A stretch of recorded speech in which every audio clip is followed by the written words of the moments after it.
Hello students, welcome you all at Case1 and Digital Classes. In the previous classes, we have discussed about the basics of current electricity.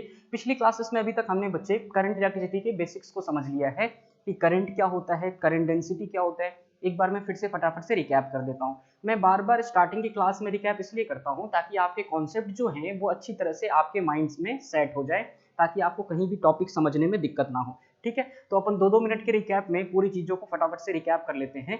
सबसे पहले हमने ये पढ़ा कि current क्या होता है। करंट होता है बच्चे rate of flow of charge carriers through any particular cross section of the conductor. किसी कंडक्टर से क्रॉस सेक्शन के अंदर, किसी भी क्रॉस सेक्शन में जो यूनिट टाइम के अंदर जो चार्ज का फ्लो होता है उसको अपन करंट कहते हैं।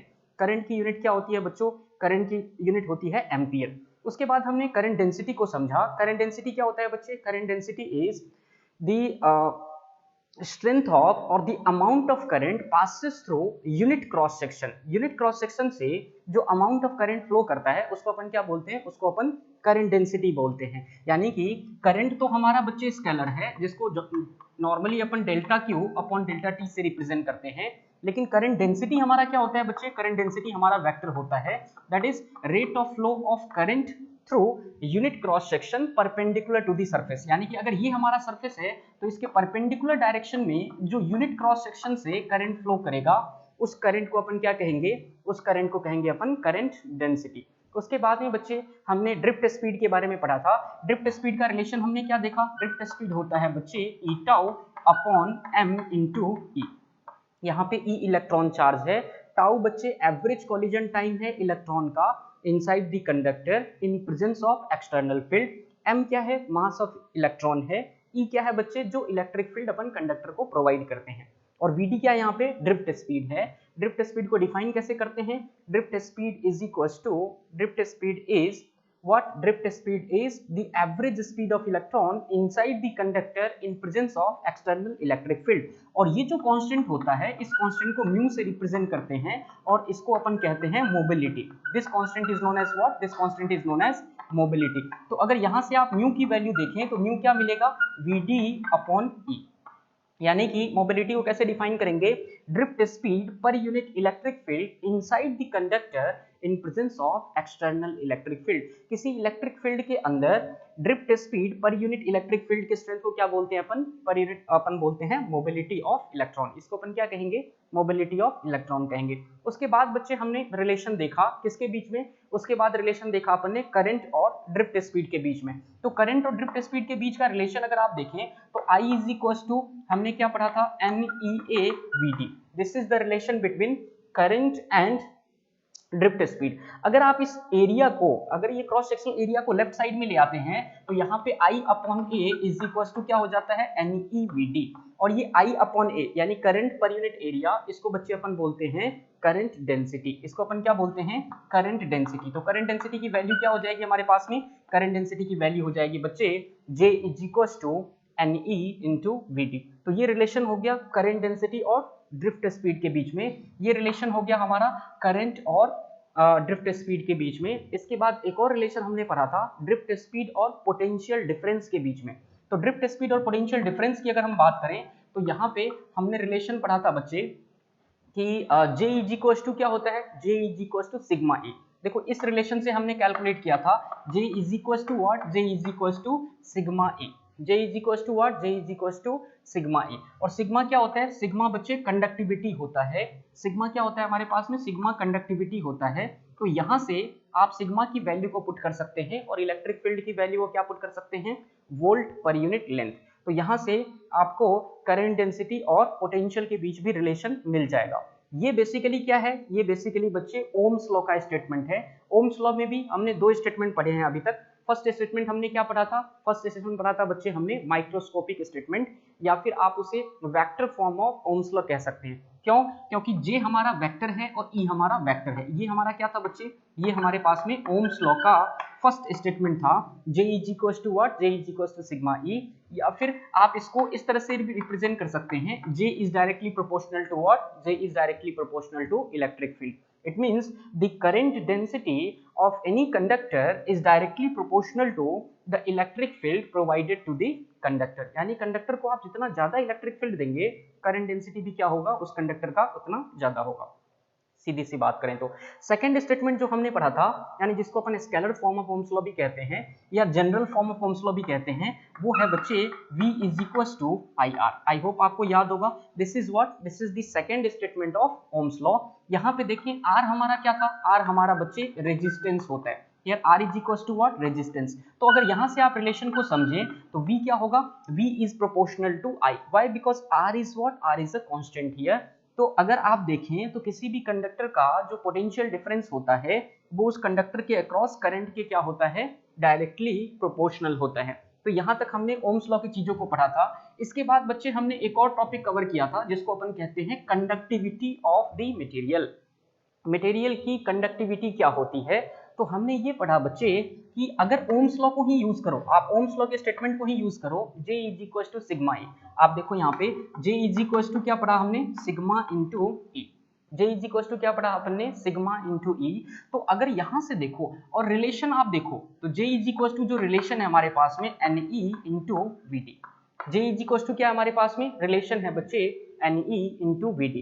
VD क्या है यहाँ पे, ड्रिफ्ट स्पीड है, और ड्रिफ्ट स्पीड का रिलेशन क्या है, तो ड्रिफ्ट स्पीड की वैल्यू क्या होती है, VD is equal to E tau upon m into E. ये हमने ड्रिफ्ट स्पीड का रिलेशन कैलकुलेट किया था। तो अगर ड्रिफ्ट स्पीड की वैल्यू को आप इसमें पुट कर देते हो तो यहाँ से रिलेशन क्या बन जाता है, J is equal to NE into में क्या हो जाएगा, E tau upon m into E square. तो यहाँ से अगर आप देखें तो n into E square into tau divided by what, divided by m into में क्या हो जाएगा e। तो ये हमारे पास में क्या आ जाएगा बच्चे, this is what, this is the current density. Current density is equal to this multiplied by E. इसको मैंने सेपरेट करके इसलिए लिखा क्योंकि ये पूरा टर्म क्या है, कांस्टेंट है। कैसे कांस्टेंट है, तो n क्या होता है, यूनिट वॉल्यूम में जो फ्री इलेक्ट्रॉन्स अवेलेबल होते हैं कंडक्शन के लिए इनसाइड द कंडक्टर, उसको अपन ने n से रिप्रेजेंट किया। E क्या है बच्चे, यहाँ पे इलेक्ट्रॉन चार्ज होता है। आप सबको पता है इलेक्ट्रॉन चार्ज कांस्टेंट होता है। टाउ क्या है, इलेक्ट्रॉन के कोलिजन के बीच का एवरेज टाइम, यानी ये भी कांस्टेंट होता है किसी खास मटेरियल के लिए। m क्या है हमारे पास में, m बच्चे मास ऑफ इलेक्ट्रॉन है। तो इन सभी कांस्टेंट को, इस कांस्टेंट को हमने क्या नाम दिया, इस कांस्टेंट को बच्चे हमने सिग्मा का नाम दिया। तो J इज इक्वल टू क्या आ गया, सिग्मा इंटू ई। ये ओम्स लॉ का हमने डेरिवेशन किया था, लेकिन अगर आप गौर से देखो तो यहाँ पे सिग्मा की वैल्यू भी हमें मिल जाती है।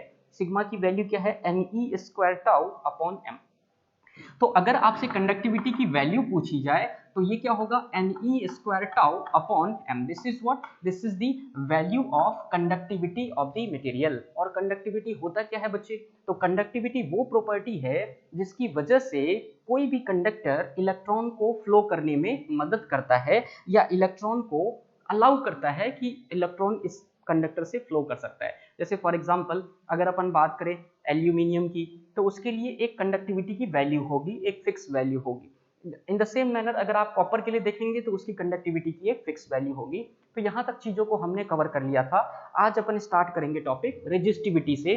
कंडक्टिविटी हमने पढ़ लिया था, अभी अपन देखेंगे रेजिस्टिविटी क्या होता है, फिर आगे की तरफ बढ़ेंगे अपन, ठीक है। तो रेजिस्टिविटी अपन देखते हैं कि रेजिस्टिविटी क्या होता है, व्हाट इज रेजिस्टिविटी। देखो रेजिस्टिविटी को बच्चे अपन रो से रिप्रेजेंट करते हैं। किससे रिप्रेजेंट करते हैं, रो से। जैसे कंडक्टिविटी को अपन किससे रिप्रेजेंट करते हैं, कंडक्टिविटी को अपन सिग्मा से रिप्रेजेंट करते हैं। सिग्मा मतलब 6 जैसा आपको दिखाई देगा। कंडक्टिविटी को सिग्मा से रिप्रेजेंट करते हैं और रेजिस्टिविटी को रो से रिप्रेजेंट करते हैं।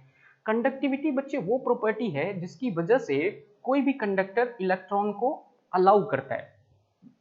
मतलब कंडक्टिविटी की वजह से जितनी हाई कंडक्टिविटी होगी उतना ज्यादा वो चार्ज को अलाउ करेगा, उतना अच्छा वो कंडक्टर होगा। लेकिन रेजिस्टिविटी की बात करें तो रेजिस्टिविटी क्या है बच्चे, रेजिस्टिविटी वो प्रॉपर्टी है जो करंट को यानी कि चार्ज को आगे बढ़ने से रोकता है या फिर रेजिस्ट करता है। आप ऐसे समझ सकते हो कि रेजिस्टिविटी वो प्रॉपर्टी है जो चार्ज कैरियर्स को आगे बढ़ने से क्या करता है, रोकता है या फिर उसको वो रेजिस्ट करता है ना। तो आप कैसे डिफाइन करोगे, it is the property of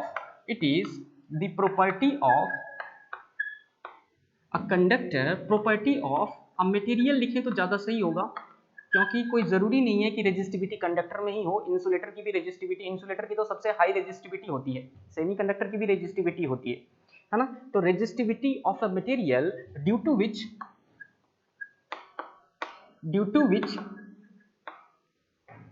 it will it will try to resist or stop the flow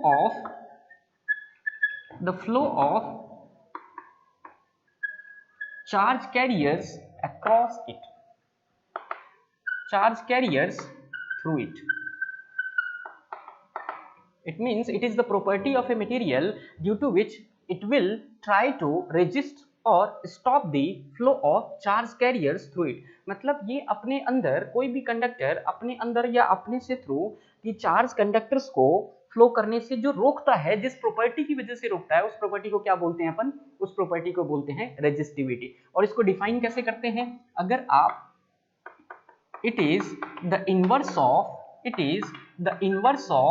conductivity of material, it is the inverse of conductivity of material, है ना? It is the inverse of conductivity of a material।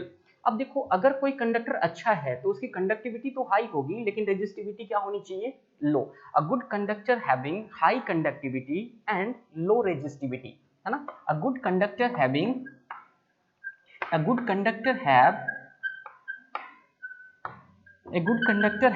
high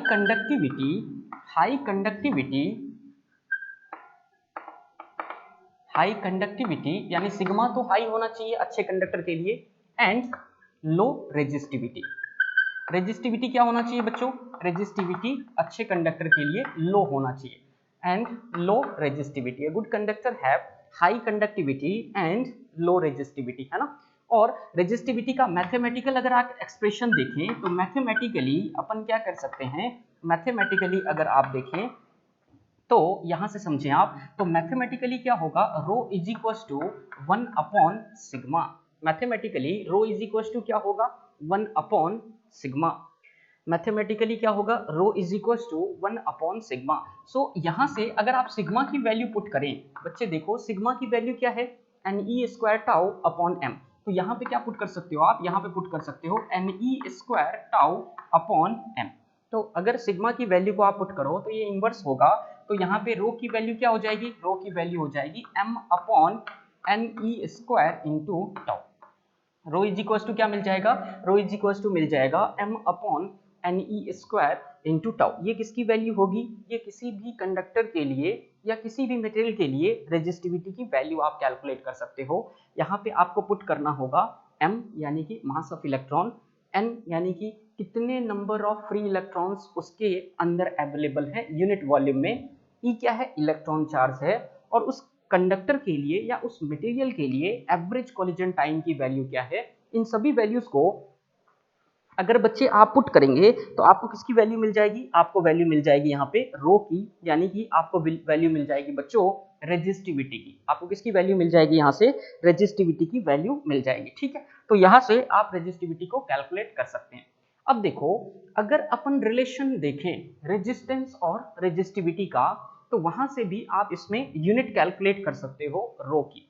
तो using the relation upon relation देखते हैं resistance और resistivity का। आई hope आपको ये basic समझ में आ गया होगा। रेजिस्टिविटी बच्चे प्रॉपर्टी है जिस प्रॉपर्टी की वजह से ये करंट को स्टॉप करता है या करंट को आगे बढ़ने से रोकता है ना? यानी कि जितना ज्यादा रेजिस्टेंस होगा बच्चे, करंट क्या हो जाएगा? उतना कम हो जाएगा, है ना? जितनी ज्यादा आप देखो, हाई रेजिस्टिविटी का मतलब क्या है? कि वो बुरा कंडक्टर है। लो रेजिस्टिविटी का मतलब क्या है? कि वो अच्छा कंडक्टर है। सीधे शब्दों में आप समझे, ठीक है? अब आप देखो, अगर अपन रिलेशन की बात करें, यहाँ पे मैं इसको इरेज कर देता हूँ। यहाँ से अगर आप रिलेशन को समझे, ये तो इसकी वैल्यू की बात हो गई कि रेजिस्टिविटी की वैल्यू क्या हो जाएगी? m upon NE square tau, क्योंकि ये सिग्मा का इनवर्स होता है, ठीक है? अब यहाँ पे देखो, अगर अपन रिलेशन को यूज करें, रेजिस्टेंस और रेजिस्टिविटी के बीच के रिलेशन को, यूजिंग द रिलेशन, तो आपने 10th क्लास में भी पढ़ा होगा R इज इक्वल टू क्या होता है? Rho into L by A. R is equal to क्या होता है? Rho into L by A. तो यहां से अगर मैं रो की बात करूं तो रो क्या होगा? रो की यूनिट क्या हो जाएगी? R इंटू ए और divide by L. Cross multiply कर दिया हमने, R इंटू ए और एल को अपन ने डिनोमिनेटर में ले आए, तो यहां से रो की वैल्यू क्या मिल गई? R into A divided by L. तो यहां से भी आप रेजिस्टिविटी को कैलकुलेट कर सकते हैं अगर आपको रेजिस्टेंस पता है तो। यहाँ पे R क्या है, रेजिस्टेंस है किसी भी कंडक्टर का, और A क्या है बच्चे, एरिया ऑफ क्रॉस सेक्शन है, L क्या है हमारे पास में, लेंथ ऑफ द कंडक्टर है। मैं यहाँ पे लिख देता हूँ, here R is equal to resistance of the material, resistance of the material, या कंडक्टर भी आप कह सकते हैं अगर हम कंडक्टर की बात कर रहे हैं तो। ए क्या है बच्चे यहाँ पे, ए एरिया ऑफ क्रॉस सेक्शन है। जैसे मान लो ये कोई आप कॉपर वायर आप ले रहे हो, सपोज करो ये कॉपर वायर है, तो कॉपर वायर का जो ये सेक्शन होता है बच्चे, ये जो एरिया होता है इसको अपन कहते हैं क्रॉस सेक्शनल एरिया। इस एरिया को क्या कहते हैं अपन, क्रॉस सेक्शनल एरिया, और इसको अपन ने कैपिटल ए से रिप्रेजेंट किया है ना। तो यहाँ पे ए क्या है बच्चे, A is equal to cross sectional area of conductor. A is equal to क्या है, cross sectional area of conductor. A is equal to what, cross sectional area of conductor. अगर एल की बात करें बच्चे अपन, तो एल क्या है, L is equal to, this is L, ये हमारे पास में क्या है, L है, यानी कि L को आप लेंथ को आप L से रिप्रेजेंट कर सकते हो। So this is what, this is the length of the conductor. ये हमारे पास में क्या है, लेंथ ऑफ द कंडक्टर।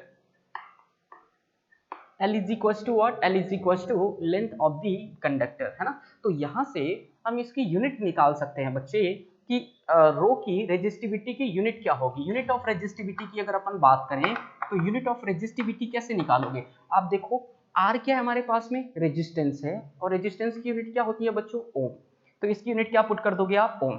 ए क्या है बच्चे यहाँ पे, ए हमारे पास में क्रॉस सेक्शनल एरिया है, और क्रॉस सेक्शनल एरिया की यूनिट क्या होती है, मीटर स्क्वायर। तो यहाँ क्या पुट कर दोगे आप, मीटर स्क्वायर।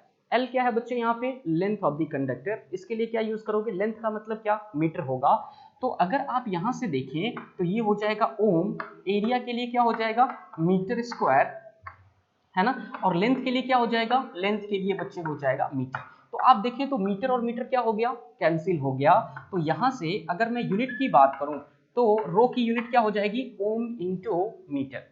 रो के लिए यूनिट क्या हो जाएगा, ओम इंटू मीटर। समझ रहे हैं बात को आप, ठीक है। तो यहां से हमें वैल्यू मिल जाएगी ओम इंटू मीटर, ठीक है। अब कई बच्चे, एक चीज और है कि मीटर की स्पेलिंग में भी कई बार बच्चे कंफ्यूज रहते हैं कि METER, कई लिखते हैं METER, कई लिखते हैं METRE, है ना। अब कई बार बच्चे पूछते हैं सर कौन सा करेक्ट है, दिस और दिस। बच्चे ये दोनों स्पेलिंग करेक्ट है डिपेंडिंग ऑन यूके इंग्लिश और यूएस इंग्लिश। तो यूके इंग्लिश और यूएस इंग्लिश के अकॉर्डिंग ये दोनों ही स्पेलिंग सही है, आप दोनों ही लिख सकते हैं, कोई दिक्कत नहीं। इन द सेम मैनर जैसे सेंटर की बात करें तो CENTRE भी लिखते हैं सेंटर, CENTER भी लिखते हैं सेंटर, तो दोनों ही सही है। अपन बेसिकली बच्चे यूके इंग्लिश को फॉलो करते हैं, मतलब ब्रिटिश इंग्लिश को फॉलो करते हैं अपन। वैसे अमेरिकन इंग्लिश के अकॉर्डिंग अगर देखा जाए तो दोनों ही सही है, तो दिक्कत वाली बात नहीं है, आप कुछ भी लिख सकते हैं। ओम इंटू मीटर, ये किसकी यूनिट हो गई, ये यूनिट हो गई बच्चे रेजिस्टिविटी की। इसको रिप्रेजेंट कैसे करोगे आप, इसको रिप्रेजेंट करोगे ओम इंटू मीटर से। ओम का ये सिंबल होता है, आप सबको पता है, इसको ओमेगा बोलते हैं। ओम, ओमेगा जो है ओम के लिए यूज करते हैं, और मीटर के लिए अपन एम यूज करते हैं। तो यूनिट क्या हो गया हमारे पास में, यूनिट ऑफ रेजिस्टिविटी की बात करें अपन तो यूनिट ऑफ रेजिस्टिविटी क्या हो जाएगा बच्चे, ohm into metre. Unit of resistivity क्या हो जाएगा, ओम इंटू मीटर। और अगर आपसे यूनिट ऑफ कंडक्टिविटी पूछे तो ऑब्वियस सी बात है कि रेजिस्टिविटी का इनवर्स क्या होता है, रेजिस्टिविटी का इनवर्स कंडक्टिविटी होता है। तो आप इसको पर ओम पर मीटर से भी डिफाइन कर सकते हो अगर कंडक्टिविटी की बात करें। तो यूनिट ऑफ कंडक्टिविटी भी मैं साथ के साथ आपको बता दूं कि यूनिट ऑफ कंडक्टिविटी क्या होगा, तो यूनिट ऑफ कंडक्टिविटी होगा बच्चे ओम इनवर्स और मीटर इनवर्स, है ना। तो ये जो ओम इनवर्स होता है इसको मो पढ़ते हैं बच्चे, क्या बोलते हैं इसको अपन, MHO, मो पढ़ते हैं इसको MHO। ओम का इनवर्स को क्या पढ़ते हैं, मो पढ़ते हैं, और मीटर को आपको पता है मीटर का मतलब क्या हो गया, मीटर इनवर्स, है ना। या फिर आप इसको इस तरह से भी लिख सकते हैं ohm inverse into metre inverse. किसके लिए ध्यान रखना, ये कंडक्टिविटी के लिए है, ये बच्चे रेजिस्टिविटी के लिए है। तो फिलहाल हम रेजिस्टिविटी को डिस्कस कर रहे हैं, कंडक्टिविटी को आप एक बार यहाँ पे रहने दीजिए। हालांकि इसको ध्यान रखना है आपको, इसकी भी जरूरत हमें आगे पढ़ने वाली है, ठीक है। अपन चलते हैं इसके डायमेंशन की तरफ कि भाई रेजिस्टिविटी का डायमेंशन कैसे कैलकुलेट करें। तो आप देखो यहाँ पे, मैं यहाँ पे रेजिस्टिविटी का डायमेंशन कैलकुलेट करने की कोशिश कर रहा हूँ यूजिंग द फॉर्मूला, है ना। तो यहाँ पे आप देखो डायमेंशनल फॉर्मूला ऑफ रेजिस्टिविटी। अगर मान लो ये एग्जाम में आपसे पूछा जाए तो कैसे सॉल्व करोगे। Dimensional formula of resistivity. अब बच्चे सबका यूनिट इन डायमेंशन हम रट तो नहीं सकते ना, रट सकते हैं क्या? नहीं रट सकते बच्चे एक दो टॉपिक नहीं है, 100 200 500 टॉपिक है, कितनों के आप याद रखोगे? तो आपको कैलकुलेट करना सीखना होगा। आई होप आपको आता है, हमने 11th क्लास में सब कुछ पढ़ रखा है। बस आपको रिलेशन पे फोकस करना है कि भाई इसकी हम डायमेंशन को कहाँ से निकाल सकते हैं। जैसे देखो, अगर मैं इस फॉर्मूला को यूज करूं, R is equal to rho into L upon A, मान लो ये फॉर्मूला हमने यूज किया, तो यहां से अगर आप रो की वैल्यू देखो तो रो क्या हो जाएगा, R इंटू ए, इधर मल्टीप्लीकेशन में आ जाएगा और नीचे क्या आ जाएगा, L। R क्या है, रेजिस्टेंस, A क्या है, एरिया क्रॉस सेक्शन का, और L क्या है, कंडक्टर की लेंथ। ये हमें पहले से पता है। अब क्या रेजिस्टेंस का आपको कोई डायमेंशन पता है? नहीं पता है, मतलब रेजिस्टेंस को भी हमें दूसरे फॉर्म में चेंज करना पड़ेगा। अगर किसी का डायमेंशन पता है तो उसको चेंज करने की जरूरत नहीं है। जैसे एरिया का आपको पता है डायमेंशन कि मीटर स्क्वायर होगा, तो मीटर के लिए क्या होगा, मीटर मतलब लेंथ हो गया, तो L टू दी पावर 2। और L क्या है हमारे पास में, L भी हमारे पास लेंथ है बच्चे, तो यहाँ पे इसका डायमेंशन भी आपको पहले से पता है कि L के लिए अपन लेंथ के लिए L ही यूज करते हैं।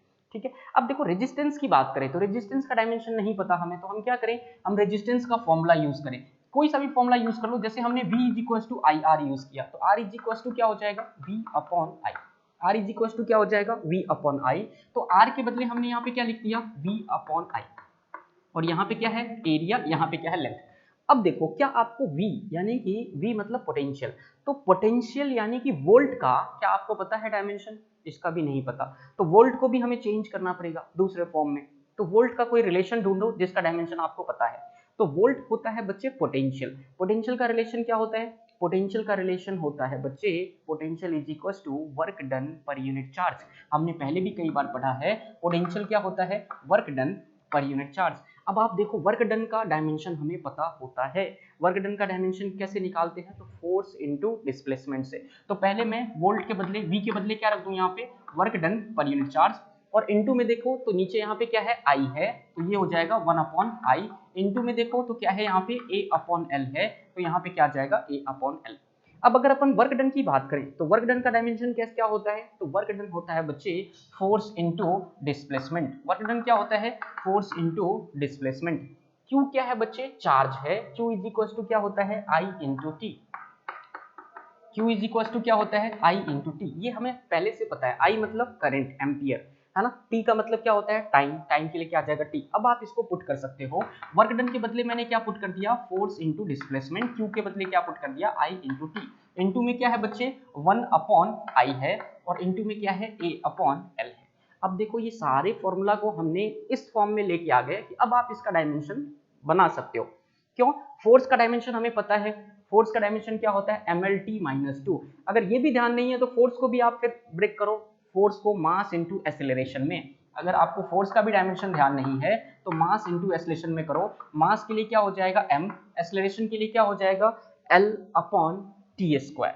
एक्सेलरेशन के लिए क्या हो जाएगा l अपॉन टी स्क्वायर। अगर एक्सेलरेशन का भी ध्यान नहीं है तो एक्सेलरेशन को फिर आप किसके फॉर्म में लिखो, वेलोसिटी अपॉन टाइम। वेलोसिटी का डायमेंशन लिखो, टाइम का लिखो, फिर आपको मिल जाएगा mlt माइनस 2। तो यहाँ से मैं 1 बाय 1 सबके डायमेंशन को पुट कर रहा हूँ। फोर्स के लिए क्या होगा, mlt माइनस 2। डिस्टेंस के लिए क्या हो जाएगा, डिस्टेंस मतलब लेंथ है, L हो जाएगा। A मतलब एरिया है बच्चे, तो एरिया के लिए क्या हो जाएगा, L2। देखो, करंट है बच्चे, करंट के लिए क्या होगा, करंट के लिए हो जाएगा एम्पियर। फिर इस टाइम के लिए क्या हो जाएगा, T। फिर इस करंट के लिए क्या हो जाएगा, एम्पियर। फिर लेंथ के लिए क्या हो जाएगा, L। यहां तक मेरे ख्याल से चीजें आपको क्लियर समझ में आ गई होंगी। अब आप इसको कैलकुलेट कर लो, तो L और L तो क्या हो जाएगा, कैंसिल हो जाएगा। अब यहाँ पे देखो आपको वैल्यू क्या मिल गई, यहाँ पे आपको वैल्यू क्या मिल गया, आप देखो यहाँ पे, तो m टू दी पावर क्या हो गया 1, L टू दी पावर देखो L का पावर 1 है और यहाँ पे 2 है, तो यहाँ पे L टू दी पावर क्या हो जाएगा 3। L टू दी पावर क्या हो जाएगा बच्चे 3। T टू दी पावर देखो -2 है और ये 1 ऊपर जाएगा तो क्या हो जाएगा T to the power -3। T to the power -2 है और ये T ऊपर जाएगा तो -1 होकर के कितना हो जाएगा T टू दी पावर -3। ए देखो एम्पियर का पावर 1, एम्पियर का पावर 1, तो A टू दी पावर 2 ऊपर लिखोगे तो क्या लिखोगे A टू दी पावर -2। यानी कि ये हमारे पास में बच्चे किसका डायमेंशन हो गया, ये हमारे पास में रेजिस्टिविटी का डायमेंशन हो गया। आई होप आपको तरीका समझ में आ गया होगा कि किस तरह से आप डायमेंशनल फॉर्मूला को कैलकुलेट कर सकते हो। ठीक है, मतलब बेसिक कॉन्सेप्ट ये कहता है कि आपके पास जो भी आपको डायमेंशन निकालना है उसको क्या करो, उसको आप उसके बेसिक फॉर्मूला के फॉर्म में कन्वर्ट कर दो, ताकि क्या कर पाओ, ताकि आप उसका डायमेंशनल फॉर्मूला कैलकुलेट कर पाओ। ठीक है, तो यहाँ पे हमने क्या किया, वही कॉन्सेप्ट यूज किया, r is equal to rho L by A, rho is equal to क्या हो जाएगा r into A upon L, यहाँ पे r के बदले क्या वैल्यू पुट कर दिया v अपॉन आई, इंटू में a अपॉन एल आ गया, v क्या है, पोटेंशियल है, जिसको अपन क्या लिख सकते हैं, work done per unit charge, और यहां से ये हमारे पास में क्या आ जाएगा 1 अपॉन आई और a अपॉन एल। ठीक है, फिर वर्क डन के बदले क्या रख दिया अपन ने, फोर्स इंटू डिस्प्लेसमेंट, चार्ज के बदले क्या रख दिया I इंटू टी, उसके बाद में क्या किया 1 अपॉन आई तो है ही, a अपॉन एल आ जाएगा बच्चे, बाकी सबके अपन फॉर्मूला को अपन सिंपली क्या कर रहे हैं, फॉर्मूला को सिंपली अपन पुट कर रहे हैं, और फाइनली हमें क्या मिल जाएगा, फाइनली बच्चों हमें डायमेंशनल फॉर्मूला मिल जाएगा, किसका, हमें डायमेंशनल फॉर्मूला मिल जाएगा बच्चों रेजिस्टिविटी का। आई होप यहाँ तक चीजें आपको समझ में आ गई होंगी, और यहीं से आप चाहें तो कंडक्टिविटी का फॉर्मूला भी निकाल सकते हैं, हालांकि कंडक्टिविटी का मैंने पिछले टॉपिक में आपको बताया था, लेकिन अगर मान लो इसी फॉर्मूला को यूज करके आपको कंडक्टिविटी का निकालना है, तो रेजिस्टिविटी का इनवर्स होता है कंडक्टिविटी, तो अगर कंडक्टिविटी का डायमेंशन निकालना है तो m का पावर 1 है, यहाँ पे क्या आ जाएगा m to the power -1, l to the power 3 है तो इसमें क्या हो जाएगा l to the power -3, t to the power -3 है तो यहाँ पे t टू दी पावर क्या आ जाएगा +3, a टू दी पावर -2 है तो यहाँ पे a टू दी पावर क्या आ जाएगा +2। आई होप आपको ये क्लियर समझ में आ गया होगा। अपन चलते हैं आगे की तरफ और नेक्स्ट टॉपिक को डिस्कस करते हैं। मैं इसको इरेज कर देता हूँ, फिर भी कभी भी कोई दिक्कत हो तो आपके पास ऑप्शन है ही, आप वीडियो को रिकैप करके देख सकते हो। ठीक है, तो यहाँ पे आप देखो, यहाँ पे अपन चलते हैं नेक्स्ट टॉपिक की तरफ। The next topic is what, resistance. अपन पढ़ेंगे रेजिस्टेंस। रेजिस्टेंस को R से डिनोट करते हैं, रेजिस्टेंस को किससे डिनोट करते हैं, R से डिनोट करते हैं। तो अभी हमने रेजिस्टिविटी पढ़ा, रेजिस्टिविटी क्या है बच्चे, रेजिस्टिविटी किसी भी कंडक्टर का या किसी भी मटेरियल का क्या होता है, किसी भी मटेरियल की प्रॉपर्टी होती है जिसकी वजह से वो करंट को स्टॉप करता है। अब सवाल ये है कि अगर वो करंट को स्टॉप करता है तो कितना, किस अमाउंट में स्टॉप करता है, मतलब उसको अपन मेजर कैसे करें, तो उसका जो मेजरमेंट होता है कि in how much extent a resistor stops the flow of moving or flow of charge inside the conductor is known as resistance। मतलब कुल मिला के बात यह है कि रेजिस्टेंस बच्चे मेजरमेंट होता है किसी भी कंडक्टर का या किसी भी मटेरियल का कि वो किस अमाउंट में करंट को क्या करता है, स्टॉप करता है। तो बेसिकली रेजिस्टिविटी प्रॉपर्टी है जिस प्रॉपर्टी की वजह से जो स्टॉप करेगा तो किस अमाउंट में करेगा, कोई भी रेजिस्टर, जैसे किसी रेजिस्टर का रेजिस्टेंस हमारे पास में 5 ओम हो सकता है, किसी रेजिस्टर का जो रेजिस्टेंस है वो 10 ओम हो सकता है, किसी का 10 किलो ओम हो सकता है, किसी का 10 मेगा ओम हो सकता है, वो डिपेंड करेगा कि उसके अंदर किस अमाउंट में करंट को रोकने की क्षमता है ना। तो रेजिस्टेंस इज, आप इसको लिख सकते हैं, resistance is the measurement, resistance is measurement, resistance is the measurement of, resistance is the measurement of, resistance is the measurement of measurement, so the material, so resistance is the measurement, so the material can stop the, can stop or resist the flow of charge carrier, flow of charge carrier, flow of charge carriers in how much extent, in how much extent। देखो मैं बच्चों आपको एक चीज बताऊं, physics के अंदर जितने भी टॉपिक हम पढ़ते हैं इन सभी टॉपिक के दो तरह के कॉन्सेप्ट होते हैं। एक तो मैं आपको बताऊं, एक कॉन्सेप्ट होता है फिजिकल कॉन्सेप्ट कि मतलब फिजिकल लेवल पे आप उसे कैसे डिफाइन करो, और दूसरा कॉन्सेप्ट होता है बच्चे मैथमेटिकल कॉन्सेप्ट्स कि मैथमेटिकली आप उसे कैसे डिफाइन करो। तो अगर आप मैथमेटिकली डिफाइन करना चाहते हैं तो मैथमेटिकल इक्वेशन यूज कीजिए। जैसे अगर मैं मान लो यहाँ पे मैथमेटिकल इक्वेशन की यूज करूं तो मैथमेटिकल इक्वेशन में आप बच्चे यहाँ पे ओम्स लॉ को यूज कर सकते हैं, V is equal to I R, और R इज इक्वल टू क्या हो जाएगा, V अपॉन आई। वैसे फिलहाल मैं आपको दूसरे तरीके से इसको बताता हूं। जैसे मान लो ये कोई कंडक्टर है, किसी कंडक्टर का क्रॉस सेक्शनल एरिया क्या है, क्रॉस सेक्शनल एरिया मान लो ये A है, और लेंथ ऑफ द कंडक्टर क्या है, L है। सपोज कर लेते हैं लेंथ ऑफ द कंडक्टर क्या है, L है, और area of the cross section क्या है बच्चे, area of the cross section A है। मान लो किसी भी कंडक्टर के लिए क्रॉस सेक्शनल एरिया हमारा A मान लेते हैं अपन, और इसके लिए लेंथ ऑफ द कंडक्टर जो हमने एज्यूम करा है वो L एज्यूम करा है। सपोज करो, तो मैंने यहाँ पे क्या मेंशन किया, consider a conductor having length L and cross sectional area A cross sectional area A. Consider a conductor having length L and cross sectional area what, and cross sectional area A.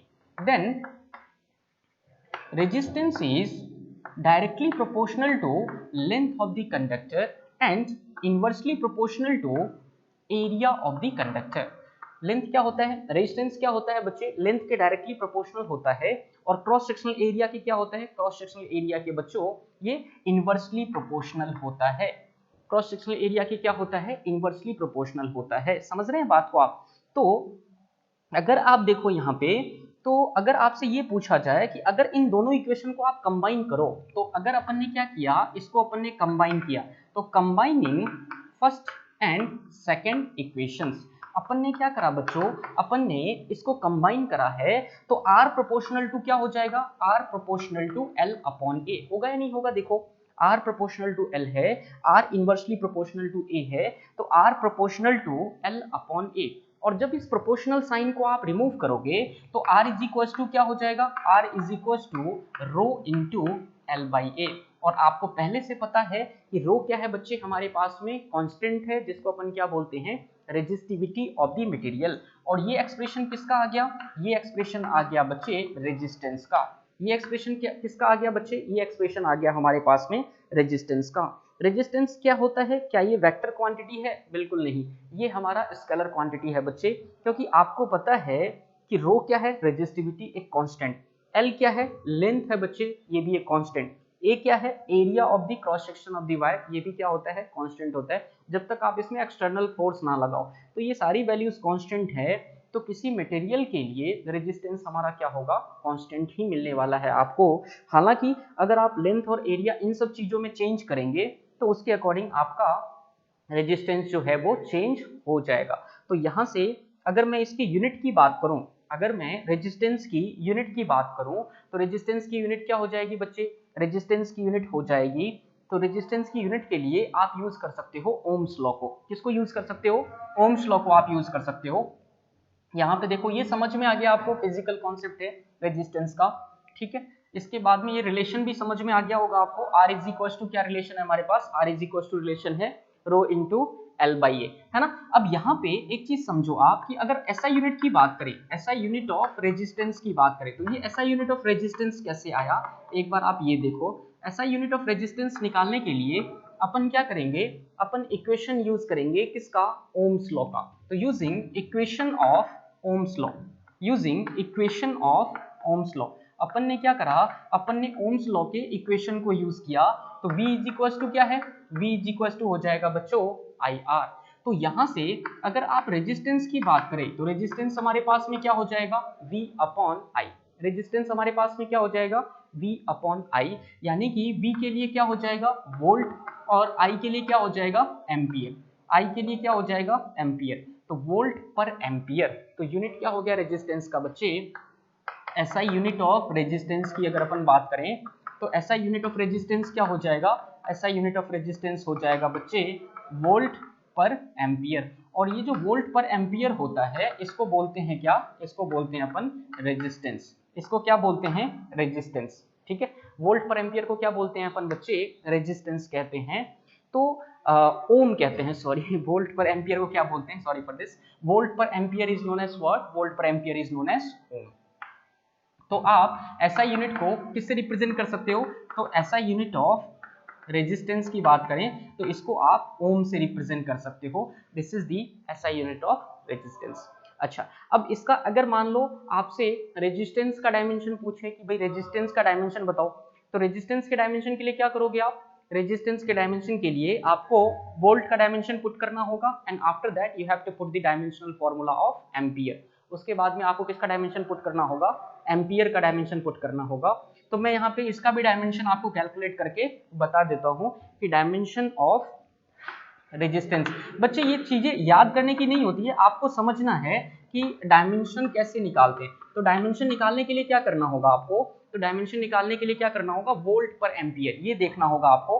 तो R is equal to क्या है, R is equal to है volt per ampere. अगर मैं volt की बात करूं तो V क्या होता है, ये हो जाएगा बच्चे V, और एम्पियर का मतलब क्या हो गया, एम्पियर का मतलब होता है करंट, है ना। R इज इक्वल टू क्या, V अपॉन I। तो R is equal to what, R is equal to V upon I, यही तो है भाई। ओम्स लॉ से अगर आप R की वैल्यू निकालोगे, इस इक्वेशन में देख लो, R इज इक्वल टू क्या होगा, V अपॉन I। V क्या है बच्चे, पोटेंशियल है। पोटेंशियल क्या होता है, work done per unit charge. Potential क्या होता है बच्चे, work done per unit charge. और करंट की बात करें तो करंट के लिए तो क्या होगा, I के लिए, करंट के लिए I ही रहने वाला है। अब आप देखो, अब आप इसमें डायमेंशन लगा सकते हो, इसको क्या लिख सकते हो, वर्क डन, और चार्ज को क्या लिख सकते हो, IT, और इनटू में क्या लिख सकते हो आप, I। चार्ज के लिए क्या लिख सकते हो, IT, और इनटू में क्या लिख सकते हो आप, I। तो यहां से अगर आप देखो तो वर्क डन क्या होता है बच्चे, वर्क डन होता है force into displacement. Work done क्या होता है बच्चे, फोर्स इनटू डिस्प्लेसमेंट। तो फोर्स के लिए क्या होगा, MLT -2, और डिस्प्लेसमेंट के लिए क्या होता है, डिस्प्लेसमेंट के लिए L होता है। तो यहाँ पे क्या होगा, ML2T⁻²। I और I का स्क्वायर है, यानी कि यहाँ पे क्या हो जाएगा A², और टाइम के लिए क्या होता है, टाइम के लिए बच्चे T ही होता है। तो ये अब इसको सॉल्व कर लो, तो ML⁻², यानी कि अगर मैं रेजिस्टेंस की डायमेंशन की बात कर रहा हूँ तो रेजिस्टेंस का डायमेंशन क्या हो जाएगा, M इंटू L⁻², T⁻ क्या हो जाएगा, -2, और ये 1 ऊपर जाएगा तो क्या हो जाएगा, T⁻−3, और A को जब आप ऊपर लेके जाएंगे तो A⁻ क्या हो जाएगा, -2। A⁻ क्या हो जाएगा, -2। एक बार फिर से समझिए हमने डायमेंशन को कैसे कैलकुलेट किया। रेजिस्टेंस क्या होता है बच्चे, रेजिस्टेंस होता है वोल्ट पर मीटर, सॉरी रेजिस्टेंस क्या होता है, वोल्ट पर एम्पियर, या फिर आप लिख सकते हो R is equal to V upon I। V क्या होता है, इलेक्ट्रिक पोटेंशियल डिफरेंस, और पोटेंशियल डिफरेंस को कैसे डिफाइन करते हैं अपन, तो V is equal to work done per unit charge. और करंट के लिए हमने क्या यूज कर लिया, करंट के लिए अपन ने I यूज किया है। अब वर्क डन के लिए देखो, वर्क डन के लिए W हो गया, और Q के लिए क्या होगा, Q के लिए IT। Q is equal to IT हम सबको पता है, क्योंकि I क्या होता है, Q अपॉन T होता है। और इनटू में क्या आ गया, I। यहाँ पे देखो वर्क डन का मतलब क्या होता है, फोर्स इनटू डिस्प्लेसमेंट। फोर्स का डायमेंशन क्या, MLT-2, और इनटू में L किया हमने, क्यों किया L, क्योंकि फोर्स इनटू डिस्प्लेसमेंट भी होगा। I का स्क्वायर है, I मतलब करंट है, तो करंट का स्क्वायर क्या हो गया, एम्पियर स्क्वायर, इनटू में क्या हो गया, T। अब आप इसको सॉल्व करो तो m का पावर 1 है, 1 ही रहेगा। m का पावर आप 1 लिखो या मत लिखो, एक ही बात है। L का पावर 2 है तो L का पावर 2 ही रहेगा। अगर T की बात करें तो -2 है, ये 1 ऊपर जाएगा बच्चे, T⁻³ हो जाएगा। और एम्पियर स्क्वायर है, जब न्यूमरेटर में जाएगा तो क्या हो जाएगा, A⁻²। तो यहाँ से हमें क्या मिल गया, डायमेंशन मिल गया, डायमेंशन ऑफ रेजिस्टेंस। यहाँ पे बच्चे हमें डायमेंशन ऑफ रेजिस्टेंस मिल गया है। This is what, this is the dimensional formula of resistance. I hope आपको बच्चे यहाँ तक चीजें समझ में आ गई होंगी। तो अपन आगे बढ़ते हैं और एक छोटा सा अपन क्वेश्चन ले लेते हैं, ताकि अपना कॉन्सेप्ट जो है वो क्लियर हमें समझ में आ जाए। ठीक है, तो एक छोटा सा क्वेश्चन लेते हैं अपन।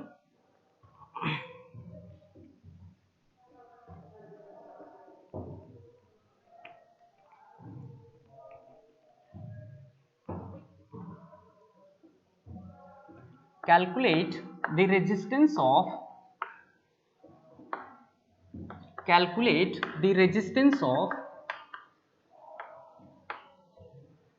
aluminium wire,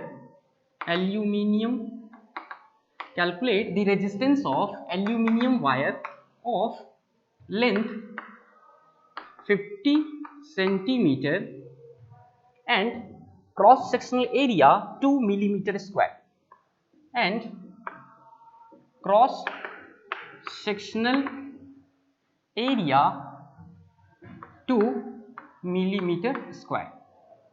cross sectional area क्या है इसका, 2 मिलीमीटर स्क्वायर है।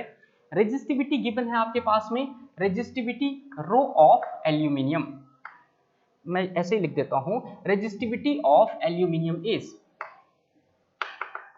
Resistivity of aluminium is resistivity of aluminium is 2.6 into 10 to the power -8 ohm into metre. मैंने आपको बताया था बच्चे कि रेजिस्टिविटी का जो कॉन्सेप्ट है, जो रेजिस्टिविटी का यूनिट है, वो क्या होता है, ओम इंटू मीटर, और कंडक्टिविटी के लिए ओम इनवर्स मीटर इनवर्स, ये सबको पता है। ठीक है, अभी चलते हैं अपन इसको सॉल्व करने की कोशिश करते हैं। पहली बात तो ये कि इसमें क्या क्या कंडीशंस गिवन है। तो सबसे पहले आप देखो, लेंथ हमारे पास गिवन है, length of the aluminium wire, यानी कि गिवन कंडीशन में सबसे पहले हमारे पास लेंथ गिवन है, जो लेंथ क्या है 50 सेंटीमीटर है। तो सबसे पहला काम क्या होता है, ऐसा यूनिट में चेंज करना।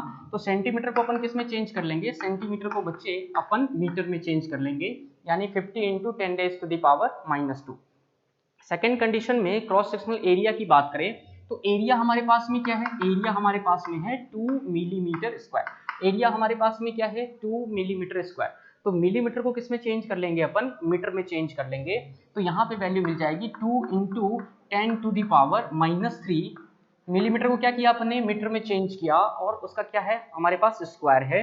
तो 2 इंटू 10 टू द पावर -3 का क्या हो जाएगा बच्चों, स्क्वायर हो जाएगा। तो फर्दर अगर आप इसको सॉल्व करते हैं तो ये हो जाएगा 2 into 10 to the power -6 and unit of area is what, unit of area is metre square. तो अपन ने क्या करा, मिलीमीटर स्क्वायर को मीटर स्क्वायर में चेंज कर लिया।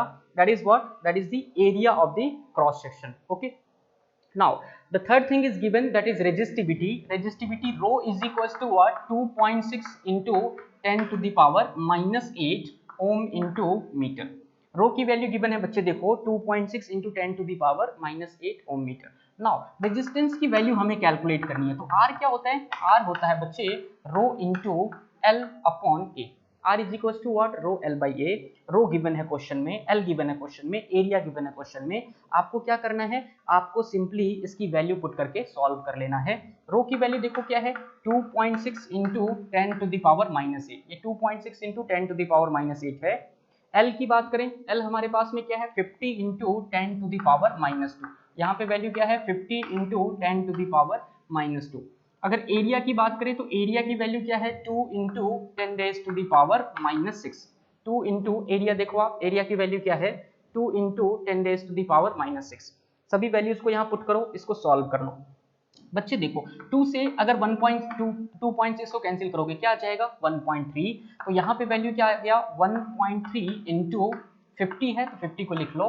10 के पावर पे फोकस करो, यहाँ पे पावर -8 है, यहाँ पावर -2 है, तो कितना हो गया पावर -10। और -6 को जब आप ऊपर लेके जाओगे तो -10 + 6 क्या हो जाएगा बच्चों, -4।